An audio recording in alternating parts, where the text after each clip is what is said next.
নমস্কার বন্ধুরা, তৃষ্ণা রান্নাঘরে আপনাদের সকলকে স্বাগত জানাই। আজ আমি নিয়ে এসেছি বাঙালির একটা সাবেকি রান্না দই ইলিশের রেসিপি। আমি যেভাবে রান্না করি সেভাবেই দেখানোর চেষ্টা করেছি। আসুন শুরু করি আজকের রেসিপি। দই ইলিশের জন্য নিয়েছি 4 পিস ইলিশ মাছ। এবারে ইলিশ মাছগুলোর মধ্যে দিয়ে দিলাম অল্প হলুদ গুঁড়ো আর অল্প লবণ। এবার মাছের পিসগুলো আমি লবণ হলুদ মাখিয়ে নিচ্ছি। 15 মিনিট এইভাবে রেখে দেব। এবারে একটা মিক্সি জারে 1 টেবিল চামচ পোস্ত দানা নিলাম। এর মধ্যে দিয়ে দিলাম 4টে কাঁচা লঙ্কা আর 4টে কাজু বাদাম। এগুলো কিছুটা জল দিয়ে ভিজিয়ে রেখে পেস্ট করে নিতে হবে। কড়াইতে দিয়ে দিলাম সর্ষের তেল। ইলিশ মাছ আমি সর্ষের তেলেই রান্না করি, কারণ সর্ষের তেলেই আমার ইলিশ মাছটা বেশি টেস্টি মনে হয়। তো এবার মাছের পিসগুলো দিয়ে দিলাম। খুব কড়া করে ভাজবো না, জাস্ট 30 সেকেন্ড মতো দুদিকে ভেজে নিয়ে আমি মাছগুলো এবার তুলে নিচ্ছি।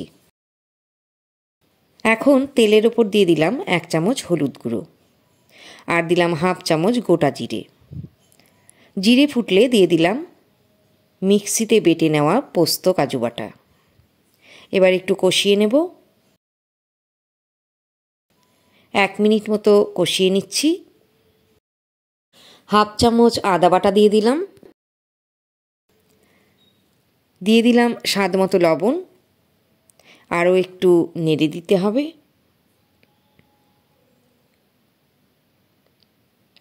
রান্নাটা কিন্তু খুবই চটজলদি হয়ে যায়।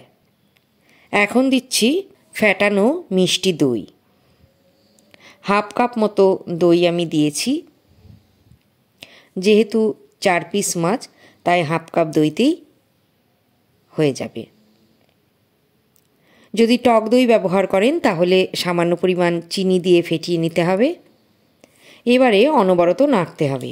এই সময় যদি না নাড়েন তাহলে দেখা যাবে দইটা হয়তো ফেটে যেতে পারে। তাই অনবরত নাড়তে থাকুন।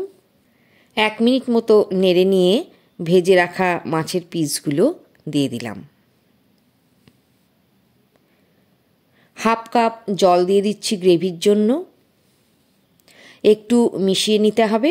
এবারে দিলাম 3টে গোটা কাঁচা লঙ্কা।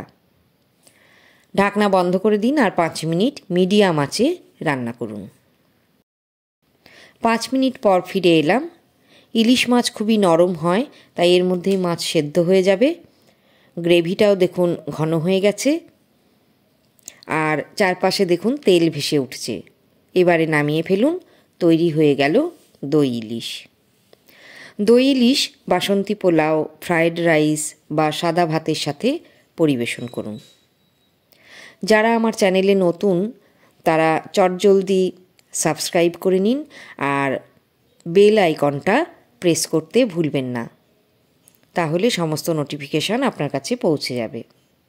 আর যারা ফেসবুক পেজে দেখছেন তারা প্লিজ আমার চ্যানেলটা ফলো করে আমার পাশে থাকুন।